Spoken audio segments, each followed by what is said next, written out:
मित्रों, आज के इस वीडियो में आप सभी का बहुत बहुत स्वागत है। और आज हम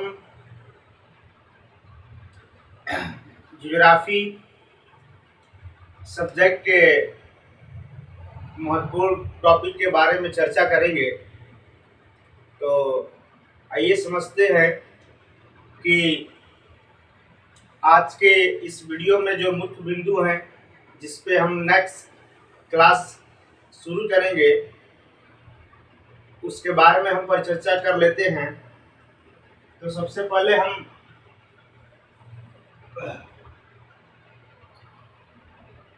जानते हैं कि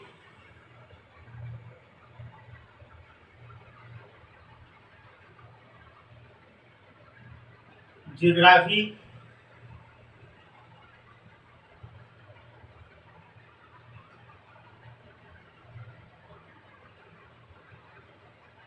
सब्जेक्ट को समझने के लिए इसके अंतर्गत जितने भी खंड हैं उसको हमको जानना जरूरी है। देखिए, ज्योग्राफी सब्जेक्ट के अंतर्गत हम सबसे पहले पढ़ेंगे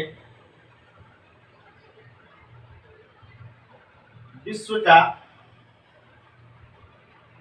प्रादेशिक भूगोल।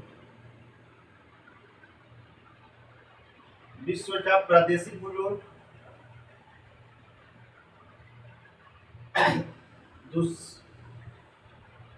दूसरे नंबर पे हम अध्ययन करेंगे भारत का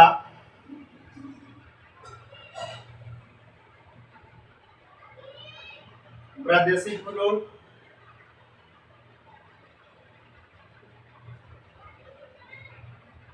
उसके बाद से तीसरे नंबर पे हम बात कर लेंगे पर्यावरण भूगोल का।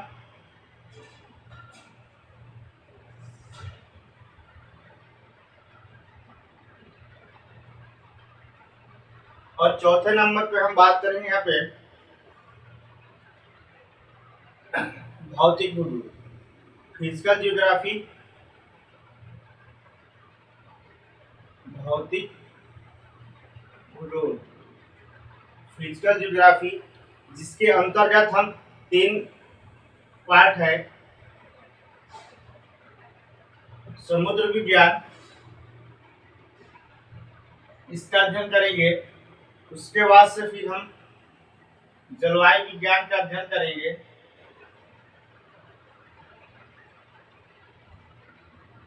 और उसके बाद से हम भू आकृति विज्ञान का अध्ययन करेंगे। उसके बाद से हम 5वें नंबर पे देखेंगे तो हमारा आ जाएगा भौगोलिक विचारधारा।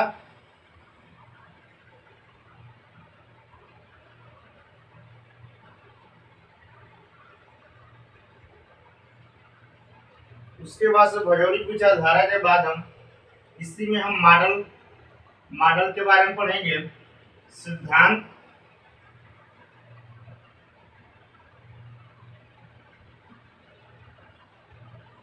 उसके बाद से नियम। और छठवीं की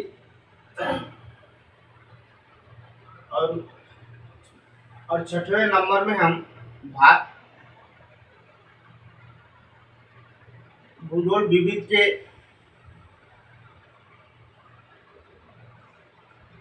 जो अन्य टॉपिक संबंधित है उसका अध्ययन कर लेंगे। इस तरह हम देखेंगे कि ज्योग्राफी जब पढ़ना होगा तो इसे 6 किताब के रूप में हम इसे बांट कर पढ़ सकते हैं।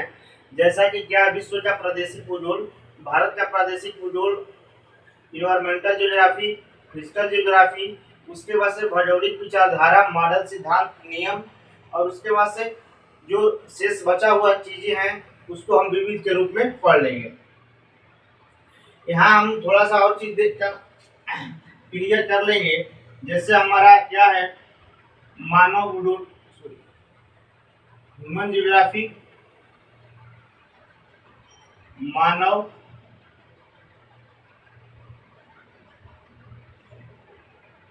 भूगोल। उसके बाद से है एग्रीकल्चर ज्योग्राफी यानी कृषि भूगोल।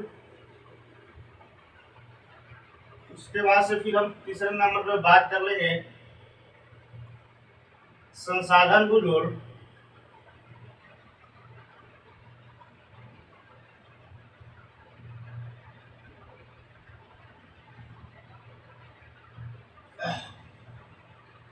और उसके बाद से चौथे नंबर पे हम बात करेंगे यहाँ पे, एक मिनट,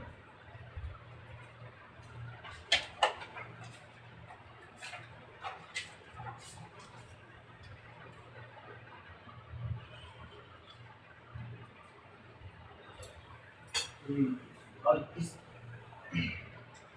चौथे नंबर पे हम बात करेंगे यहाँ पे आर्थिक भूगोल का।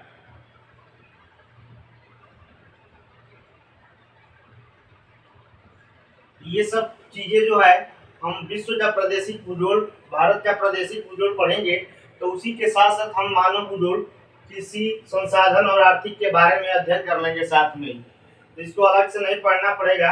और उसके बाद से जो मेन है विश्व का प्रादेशिक भूगोल, भारत का प्रादेशिक भूगोल, इन्वायरमेंटल, फिजिकल और जो मॉडल सिद्धांत, नियम और कार्टोग्राफी है, कार्टोग्राफी, उसका अध्ययन करेंगे। और जो शेष बचा हुआ है उसको हम विविध के बारे में पढ़ेंगे। तो आज हम शुरुआत करेंगे, जैसा कि हम पिछले कुछ दिनों में हमने विश्व के प्रादेशिक भूगोल के बारे में पढ़ चुका हूँ। अब उसके बाद से हम बात करेंगे, इसके बाद से नेक्स्ट यहाँ से फिजिकल ज्योग्राफी के बारे में। नेक्स्ट टॉपिक की हम शुरुआत करेंगे भौतिक भूगोल में समुद्र विज्ञान से शुरुआत करेंगे। समुद्र विज्ञान, जलवायु विज्ञान और भू आकृति विज्ञान। तो आइए इसमें हम एक बार थोड़ा सा नजर डाल लेते हैं इसके बेसिक कंसेप्ट के बारे में।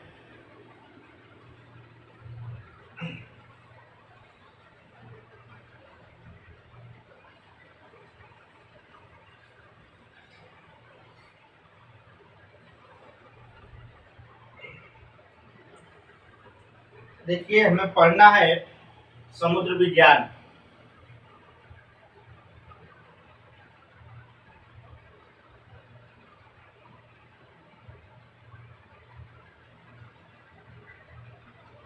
समुद्र विज्ञान ये टॉपिक है भौतिक भूगोल के अंतर्गत।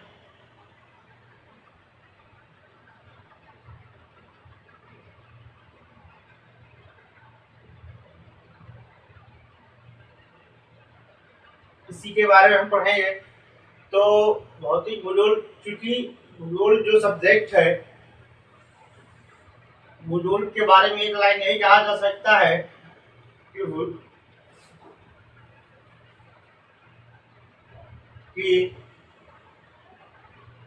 भूगोल एक विज्ञान है। क्या है? विज्ञान है।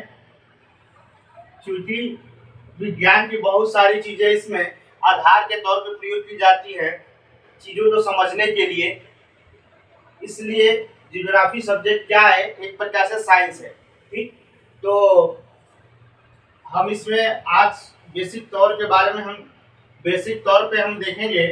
हमें आज क्या क्या समझना है, जैसे हम समझेंगे तापमान के बारे में। दूसरी चीज है, तापमान के बाद हम समझेंगे वाष्पीकरण के बारे में।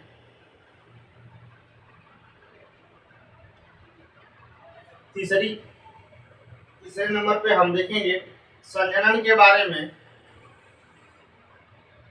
और चौथे नंबर पे संघनन के बाद हम अवस्था परिवर्तन के बारे में भी ध्यान दे लेंगे। अवस्था परिवर्तन। और उसके बाद से पांचवें नंबर पे हम बात करेंगे अवशोषण के बारे में, ऑब्जर्वर। और उसके बाद से हम छठवें नंबर पे देखेंगे परावर्तन। और उसके बाद से हम सातवें नंबर पे पढ़ेंगे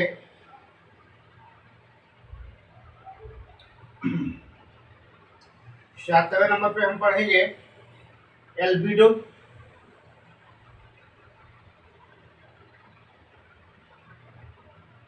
एल्बिडो के बारे में।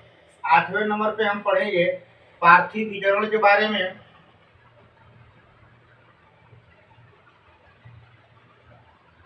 और 9वें नंबर पर हम पढ़ेंगे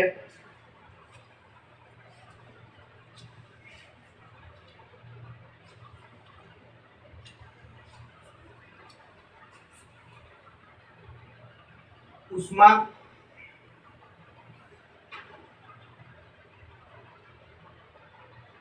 उष्मा चालन से संबंधित विधियां।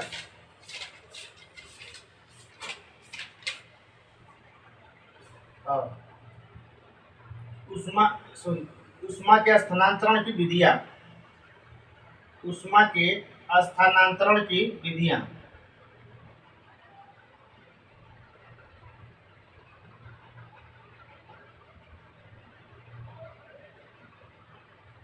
तो फिर तो पुनः हम एक बार देख लेते हैं कि समुद्र विज्ञान जब हम शुरू करेंगे तो उससे संबंधित उस उसके बेस के लिए उसमें जो चीजें यूज हो रही उसको समझने के लिए हम इस बेसिक पॉइंट को समझना जरूरी हो जा। जैसे में तापमान क्या है, वाष्पीकरण, संघनन, अवस्था परिवर्तन, अवशोषण, परावर्तन, एल्बिडो, पार्थिव विकिरण और उष्मा के स्थानांतरण की विधियां। तो इतनी बातें हमें एक नॉर्मल जानकारी होना चाहिए। जिसके बाद हम नेक्स्ट टॉपिक की शुरुआत करेंगे। तो इससे हम थोड़ा थोड़ा जो मुख्य पॉइंट है, मुख्य बिंदु है, उस जो बेस के काम करेंगे उसी से संबंधित हम चर्चा कर लेंगे थोड़ा। तो आइए देखते हैं। सबसे पहले हम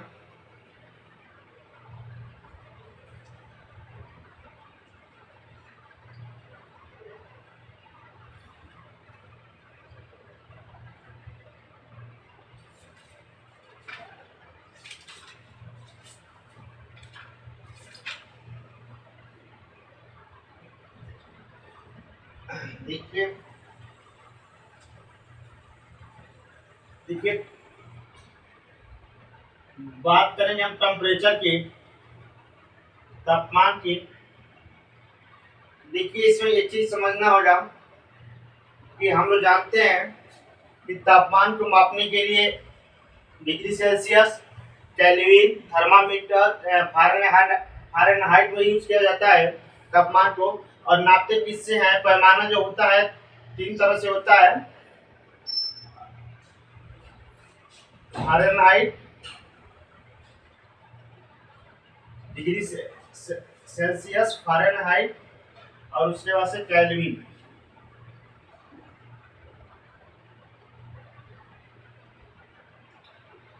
और केल्विन उसके बाद से हम टेम्परेचर को थर्मामीटर से नापते हैं। ये तो नॉर्मल, लेकिन तापमान के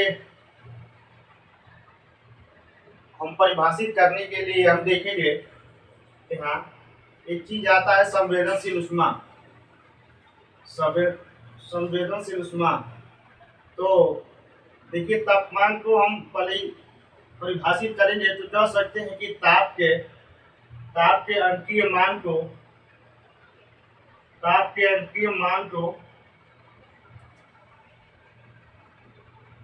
तापमान कहते हैं।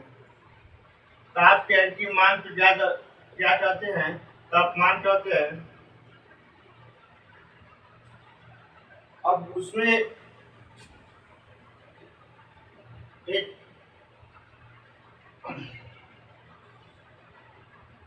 और उसके बाद से हम देखेंगे कि तापमान क्या है। तो तापमान जो है, तापमान अपने आप में क्या है? एक संवेदनशील उष्मा है। तापमान क्या है? अपने आप में एक संवेदनशील उष्मा है। और इस संवेदनशील उष्मा जो है ये क्या करता है? ये संवेदनशील उष्मा अणुओं के गतिज ऊर्जा को बढ़ा देता है। क्या इसका काम क्या है? कि अणुओं के गतिज ऊर्जा को क्या करता है? बढ़ा देता है।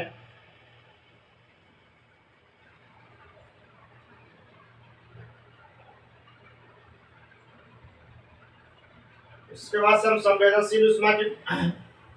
संवेदनशील उष्मा तापमान तापमान जो है क्या है, एक प्रकार तापमान जो है एक प्रकार से संवेदनशील उष्मा है जो अणुओं के गतिज ऊर्जा को बढ़ा देता है। ठीक, उसके बाद से देखेंगे संवेदनशील उष्मा जो है इसका क्या काम है। संवेदनशील उष्मा ये वस्तु के तापमान को बढ़ा भी देता है, तापमान को घटा भी देता है, और इसी के द्वारा ही तापीय परिवर्तन होता है। ठीक, ये तीनों क्रियाएं किसके द्वारा संभव है, संवेदनशील उष्मा के द्वारा। ठीक ना, यानी कह सकते हैं हम ताप का बढ़ना, ताप का घटना और तापीय परिवर्तन,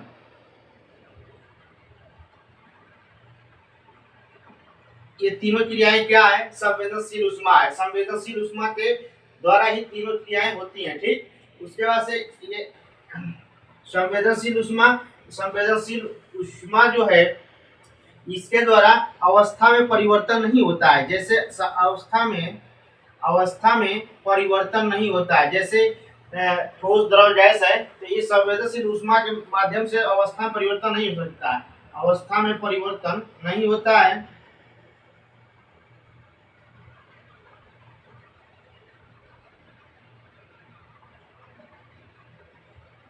इतनी बातें हम देख लेंगे कि मतलब तापमान क्या है। तो ताप के अंतिम मान को तापमान कहते हैं। तापमान एक प्रकार से संवेदनशील उष्मा है जो अणुओं की गतिज ऊर्जा को बढ़ा देता है।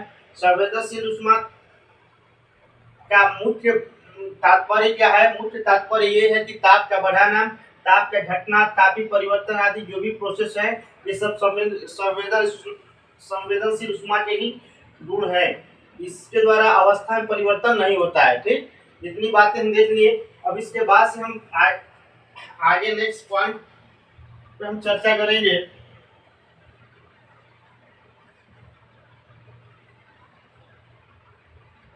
वाष्पीकरण के बारे में।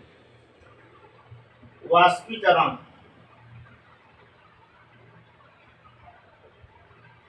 देखिए, जब किसी हम पात्र में क्या करते हैं, जब पानी भरा हो, ये जल और इस जल को जब हम हीट करते हैं, गर्म करते हैं, तो ये जल क्या होता है, हमारा जलवाष्प में बदल जाता है। ये जल किस में बदल जाता है, जलवाष्प में। तो जल का जलवाष्प में बदलना ही क्या कहलाता है, हमारा वाष्पीकरण होता है। वाष्पीकरण होने की प्रोसेस होना शुरू हो जाता है। तो हम यहाँ पे देखेंगे जैसे क्या है, जैसे हम जल को गर्म किए, जैसे मान लीजिए ये जल है,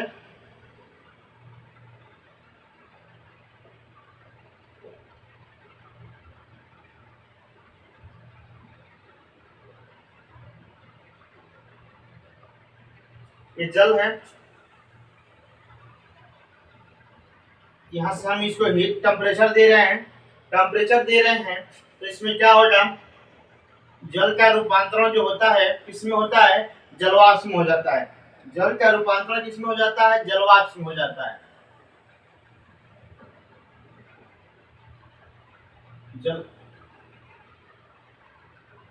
जल का रूपांतरण किसमें हो जाता है, जलवाष्प में हो जाता है। जल का रूपांतरण किसमें हो जाएगा, जलवाष्प। जलवाष्प का मतलब क्या है कि ये गैसीय रूप हो जाएगा। जल का क्या है, गैसीय रूप है, और ये भाप बन जाएगा। यानी कह सकते हैं हम इसे नॉर्मल भाषा में, जो गैस भाप बनेगा, अर्थात ये किस रूप में हो जाएगा, ये गैसीय फॉर्म में हो जाएगा, गैस के। ठीक, उसके बाद से जब ये जल है,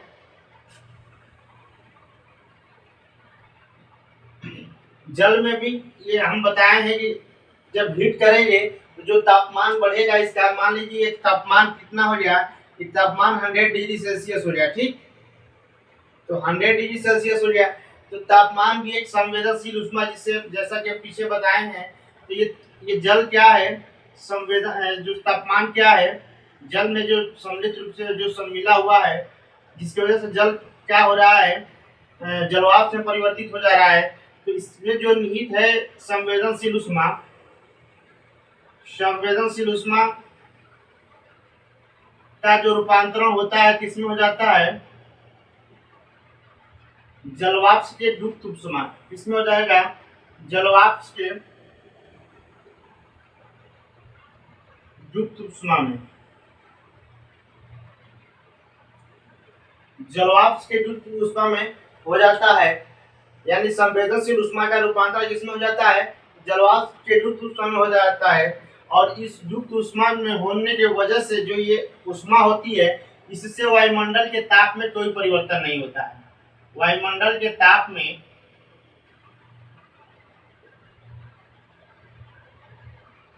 कोई परिवर्तन नहीं होता है।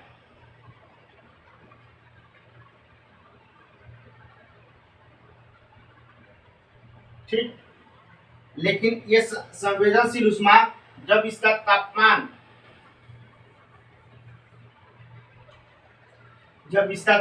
क्या हो जाएगा, कम हो जाता है टेम्परेचर, जब यह टेम्परेचर कम हो जाता है तो यहीं से देख लीजिए, ये टेम्परेचर जब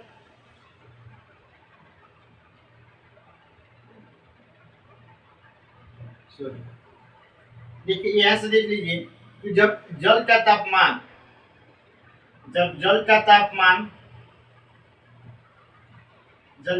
तापमान में कमी होती है, तापमान में कमी हो जाती है संवेदनशील ऊष्मा, तो ये किस रूप में आ जाता है, ये संघनन में आ जाता है। ठीक ना, ये प्रोसेस किस में आ जाता है, हमारा कंडेंसेशन में आ जाता है, यानी संघनन के रूप में आ जाता है। ठीक, जब तो आइए हम इस पे बात कर लेते हैं। देखिए एक बार पुनः समझ लेते हैं कि जल को जैसे हम हीट करेंगे तो जल का रूपांतरण किसमें हो जाएगा, वाष्प में हो जाएगा। उसके बाद से जो जल को हीट करने पे जो उसमें संवेदनशील ऊष्मा उपस्थित रहेगी, उसका रूपांतरण किसमें हो जाएगा, जलवाष्प के युक्त ऊष्मा में। युक्त ऊष्मा क्या होती है, युक्त ऊष्मा वो ऊष्मा होती है जो जो जलवाष्प होता है, जलवाष्प के अंदर क्या छिपी हुई ऊष्मा होती है, छिपी हुई, यानी युक्त मतलब छिपी हुई। युक्त मीन्स क्या हो गया, छिपी हुई ऊष्मा होती है जो ऐसे आभास नहीं पड़ता है। तो इसलिए और उसके बाद से हम जब ये युक्त ऊष्मा जो होती है, इसके द्वारा वायुमंडल के तापमान में कोई परिवर्तन नहीं होता है। लेकिन जैसे ही जल के जो संवेदनशील ऊष्मा को हम ठंडा करेंगे, जैसे ये थोड़ा सा डाउन हो जाए या अपने आप ठंडा हो जाए, तो ये संघनन के रूप में बदल जाएगा, संघनन की क्रिया हो जाएगी। तो वो अलग मैटर, उसको हम अलग देखेंगे। तो हम इतनी बातें यहाँ समझ कि वाष्पीकरण कैसे होता है, वाष्पीकरण कैसे होता है, अर्थात जल का रूपांतरण जलवाष्प हो जाएगा, यानी संवेदनशील ऊष्मा किसमें बदल जाएगी, युक्त ऊष्मा में बदल जाएगी। ठीक, अब यहाँ पे हम बात करेंगे नेक्स्ट संघनन के बारे में थोड़ा सा।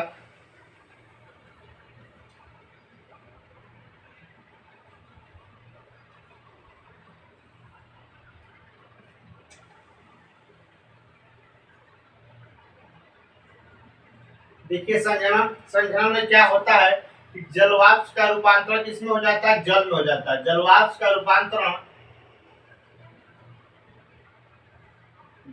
रूपांतरण जल में हो जाता है। यानी जलवाष्प जब संवेदनशील ऊष्मा का टेम्परेचर क्या होता है, कम होता है, जब संवेदनशील ऊष्मा के तापमान में कमी होती है तो वो हमारा जलवाष्प क्या हो जाता है, जल बन जाता है। तो यहाँ हम कह सकते हैं कि जो युक्त ऊष्मा थी, जो जलवाष्प में युक्त ऊष्मा थी, उस युक्त ऊष्मा का रूपांतरण किसमें हो जाएगा, संवेदनशील ऊष्मा में।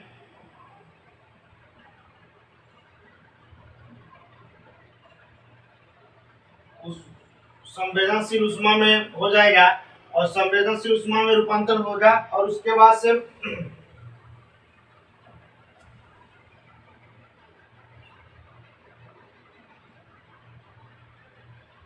और संवेदनशील ऊष्मा में रूपांतरण होने की वजह से जो टेम्परेचर रहेगा उसका क्या हो जाएगा, उसके प्रसार होने की वजह से टेम्परेचर जैसे ही निकलेगा बाहर तो वायुमंडल के ताप में क्या हो जाएगी, वृद्धि हो जाएगी। अरे भाई गैस थी, गैस का जब द्रव में बदलेगा, जब गैस हमारा द्रव में चेंज हो जाएगा तो उस समय क्या हो जाएगा, जो ऊष्मा रिलीज होगी, उसकी वजह से क्या हो जाएगा, वायुमंडल के ताप में वृद्धि हो जाएगी, वायुमंडल के ताप में वृद्धि हो जाएगी।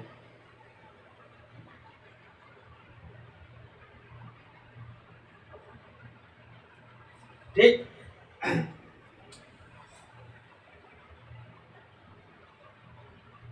तो ये संघनन हो गया। और इसके बाद से हम देखिए जल का रूपांतरण जल में, जलवाष्प का रूपांतरण जल में हो गया, और जो गुप्त ऊष्मा का रूपांतरण था वो संवेदनशील ऊष्मा में हो गया। अर्थात यहाँ पर टेम्परेचर क्या होगा, यहाँ पर टेम्परेचर डाउन हो जाएगा। और जैसे टेम्परेचर डाउन हो, जैसे टेम्परेचर क्या हो जाएगा, डाउन हो जाएगा, तो गैस द्रव में बदलेगा तो क्या हो जाएगा, जो जो ऊष्मा है वो रिलीज होगी, और उस ऊष्मा जो वायुमंडल में रिलीज होगी उसके वजह से वायुमंडल के ताप में क्या हो जाएगी, वृद्धि हो जाएगी।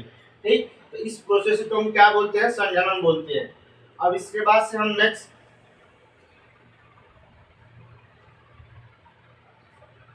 हम देखेंगे अवस्था परिवर्तन। अवस्था परिवर्तन, इससे भी क्वेश्चन आता है अवस्था परिवर्तन से। अवस्था परिवर्तन से भी क्वेश्चन आते हैं। जैसे क्या होता है कि द्रव का गैस में बदलना,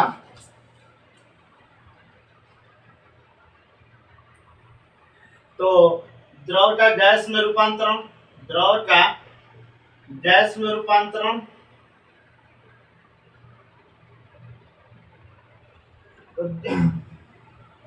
द्रव, जब द्रव यानी जल है और इसका गैस में रूपांतरण हो जाए तो ये कौन सी क्रिया कहलाएगी, वाष्पीकरण।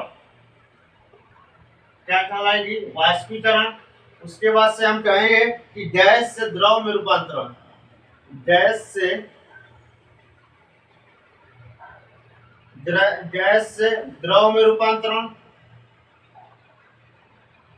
तो गैस से द्रव में रूपांतरण, तो अभी हमने देखा कि जब द्रव से जल से गैस बन रहा था, वह जल से जलवाष्प बन रहा था। अरे भाई जलवाष्प का सूत्र होता है, जलवाष्प यानी क्या है, वो जल और वायु से बना है, यानी इसको हम कहते हैं H2O। ठीक, H2O। तो द्रव का गैस में रूपांतरण क्या होता है, वाष्पीकरण। और गैस जब तो हम पूरा द्रव में रूपांतरण करते हैं तो उस कंडीशन को हम बोलते हैं संघनन, कंडेंसेशन।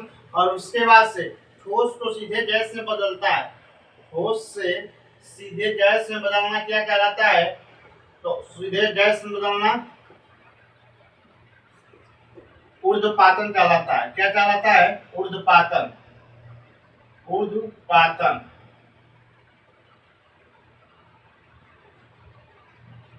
ठोस से सीधे गैस में बदलना क्या कहलाता है, ऊर्ध्वपातन। उसके बाद से हम देखिए अवस्था परिवर्तन हो गया ना, द्रव का गैस में रूपांतरण, वाष्पीकरण, गैस से द्रव में रूपांतरण, संघनन, और ठोस से सीधे गैस में बदलना क्या कहलाता है, ऊर्ध्वपातन। जैसे हम एग्जांपल के तौर पे देखेंगे, तो एग्जांपल के तौर पे देख सकते हैं कपूर। अब इसके बाद से हम बात करेंगे एक चीज अवशोषण, अवशोषण के बारे में हम देख लेंगे थोड़ा सा।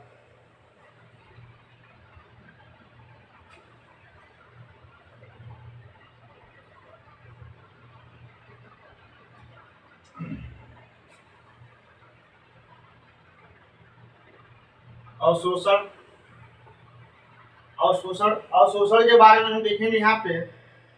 तो जैसे ये सूर्य है और सूर्य से किरण जो है आ रही है, तो यहाँ पे हम देखेंगे कि मरुस्थलीय वायुमंडल रहेगा, मरुस्थलीय वायुमंडल,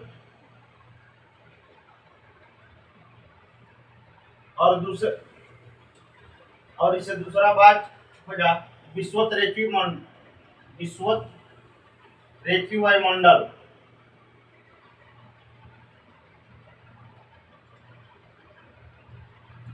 यानी एक तरह से ये आर्द्र, ये शुष्क हो जा और ये क्या हो जाएगा, आर्द्र वायुमंडल हो जाएगा। ठीक, तो आर्द्र जहाँ नमी नमी हो और जहाँ शुष्क हो जहाँ नमी नहीं हो, ठीक ना। तो मरुस्थलीय वायुमंडल में और विषुवत रेखीय वायुमंडल में हम अवशोषण के बारे में ध्यान देंगे। तो सूर्य की किरणें जब आती हैं, जैसे मरुस्थलीय वायुमंडल में आती है, तो यहाँ जलवाष्प नहीं होने के कारण ये जो ये रेज होती है, ये सीधे क्या होती है, ये धरातल पर उतर आती है। ठीक, और धरातल पे चली जाती है डायरेक्ट, और यहाँ क्या हो जाता है, धरातल का टेम्परेचर क्या हो जाता है, ये बढ़ जाता है। धरातल का टेम्परेचर क्या होता है, बढ़ जाता है। और ये जब विषुवत रेखीय वायुमंडल से सूर्य की किरणें आती हैं, तो यहाँ पे जलवाष्प की बूंदें होती है। ठीक, इसकी बूंदें जलवाष्प की बूंदें होती है, S2।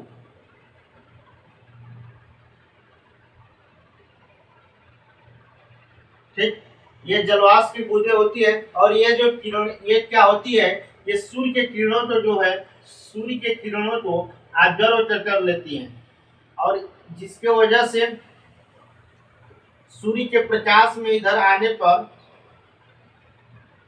यानी हम कह सकते हैं सूर्यातप में कमी होती है, और यहाँ पे टेम्परेचर क्या हो जाता है, धरातल पे कम हो जाता है। तो हम इस प्रकार कह सकते हैं, जो सूर्य की किरणें आ रही है और जब मरुस्थलीय वायुमंडल के तरफ से आती हैं वो किरणें, तो डायरेक्ट यहाँ नमी न होने की वजह से, शुष्क क्षेत्र होने की वजह से, ये जो किरण होती है सीधे धरातल पर आ जाती है, जिससे धरातल का तापमान क्या हो जाता है, बढ़ जाता है। और जैसे ये किरण विषुवत रेखीय वायुमंडल में प्रवेश करता है, तो वहाँ पे नमी की मात्रा ज्यादा होती है, आर्द्र ज्यादा होता है, तो वहाँ पे जलवाष्प होता है, और जलवाष्प होने की वजह से ये सूर्य की किरणों को क्या करता है, अवशोषित कर लेती है, जिससे सूर्य का ताप जो पृथ्वी पर कम पहुंच पाता है, जिसके वजह से यहाँ पे क्या होता है, यहाँ पे तापमान कम पाया जाता है। तो हम ये कह सकते हैं कि मरुस्थलीय वायुमंडल की अपेक्षा विश्व मरुस्थलीय वायुमंडल की अपेक्षा विषुवत रेखीय वायुमंडल में तापमान में कमी पाया जाता है। ठीक, यह अवशोषण के माध्यम से ही हम दिखाना चाहते हैं कि सूर्य के ताप एक ही साथ आ रहे हैं, लेकिन जब वायुमंडल का क्षेत्र अलग अलग हो जा रहा है, तो किस प्रकार से अवशोषण हो जा रहा है। ठीक ना, यहाँ पे देखिए अवशोषण हो जा रहा है, जैसे जलवाष्प में किरणें क्या हो जा रही है, सूर्य की बाधित हो जा रही हैं, इसकी वजह से पूरा तापमान पृथ्वी पर नहीं आ पा रहा है, और यहाँ डायरेक्ट पूरे का पूरा तापमान जो है पृथ्वी पे आने की वजह से यहाँ तापमान बढ़ जा रहा है। उसके बाद से हम नेक्स्ट बात करेंगे थोड़ा सा परावर्तन के बारे में।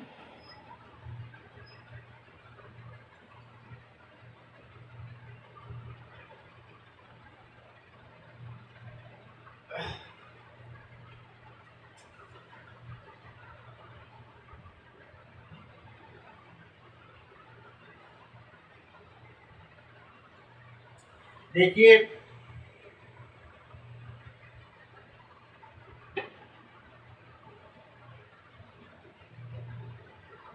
जब सूर्य की किरणें किसी माध्यम से आती है और किसी चिकनी सतह पर टकरा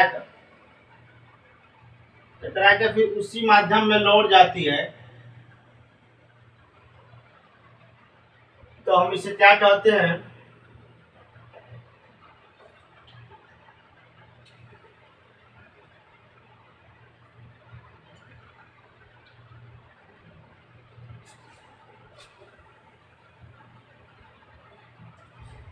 देखिए हाँ, परावर्तन के बारे में हम कह रहे थे कि सूर्य की किरणें जब आती है और किसी चिकनी सतह या किसी भी सतह से टकरा के जब ये उसी माध्यम में वापस हट जाती है, इस घटना को हम क्या कहते हैं, परावर्तन कहते हैं।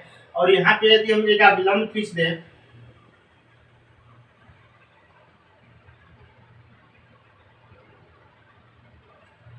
और इसको आपतन आई, और इसको हम रिफ्लेक्सिव आर से कर ले, ये आपतन कोण, और ये क्या हो जाएगा हमारा परावर्तन कोण दोनों क्या होता है, बराबर होता है, यानी कोण आई बराबर कोण आर हो जाता है। यानी आपतन कोण क्या होता है, परावर्तन कोण के बराबर होता है। इसका प्रयोग हम कहाँ पढ़ेंगे, इसका प्रयोग हम पढ़ेंगे एल्बिडो के बारे में। इस चीज को बस इतना ही समझना है कि परावर्तन किसे कहते हैं, जब सूर्य की किरणें किसी चिकने या समतल सतह पे पड़कर ये उसी माध्यम में वापस लौट जाती है, इस घटना को हम परावर्तन कहते हैं। इसके द्वारा एक अपलैंप खींचने के बाद एक बना आपतन कोण परावर्तन कोण के बराबर होता है। तो इस प्रकार हम आज की क्लास को यही समाप्त करते हैं और फिर नेक्स्ट वीडियो में हम मिलेंगे आपसे। तब तक के लिए धन्यवाद।